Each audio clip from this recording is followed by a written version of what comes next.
Mailalarawan ni National Bureau of Investigation Director Melvin Matibag ang pagtestigo sa Senado ng mga nagpakilalang dating Marines dahil may mga nakuhang impormasyon ng ahensya na nasuhulan umano sila para makilahok sa ginagawang investigasyon.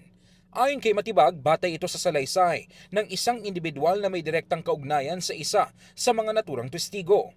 Idinadawit ang dating kongresistang si Mike Defensor sa umunoy pagbibigay ng tig 5 milyong pisong bayad sa bawat isang sundalo kapalit ng paglahok sa mga press conference at magbigay ng testimonya kaugnay ng kontrobersiya. Yung sir, ang bakot sabi sa kailangan humingi sana kami ng financial assistance. Okay, magkano kaya yun?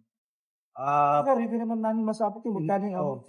Kayo na lang po mag-answer kung magkano po yung hindi amount. Kasi sa amin sir, marami talaga over sa amin. Marami nag-offer na patawag sa. Kaya sila na allowance para lang Kung may man sir na ganon sir, kung sir na mas maganda siguro kung ganon man, isang bagsakan na lang sir. Kaya kahit natapos na ang unang investigasyon ng NBI hinggil sa mga dating marino, muli nilang ipinapasabpina si Defensor at ang mga dating sundalo upang hingan sila ng paliwanag at mabigyang linaw ang mga paratang.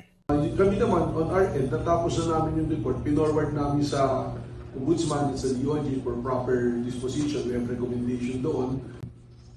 Tuesday yata, nagpa-issue ako ng sampina para ipistahan ulit yung miyembro ng 18 Marines na binabanggit ng individual at saka si Ginoong Mike Defensor pinapasampina ulit namin dito para mag-appear, para pagbigay linaw doon sa testimony na binigay nitong individual na related doon sa 18 Marines. Depensa naman ni Defensor, layunin nitong i-discredit ang mga isiniwalat ng dating Marines sa Senado, lalo na't marami itong pinangalanang mabibigat na opisyal na itinuturo nilang sangkot sa anomalya.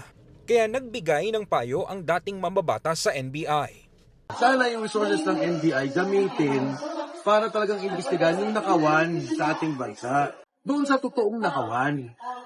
Hindi yung ganitong ginagawa nila na parang every time na may magsasalita, para bang nangyari, kalaban. At pagkatapos sisiraan nila, at kayo na naman magsasabi na sila, kalokohan yan, Atty. Matibag, para na lang sa bansa, para na rin sa iyong pamilya, kinabukasan ng pamilya mo, tumulong ka na alamin yung katotohanan.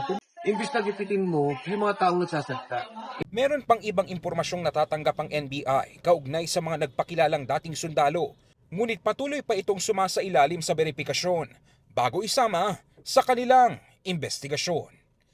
In the heart of changing lives, ako si Brigada Ino Flores ng 105.1 Brigada News FM Manila, The Music and News Authority.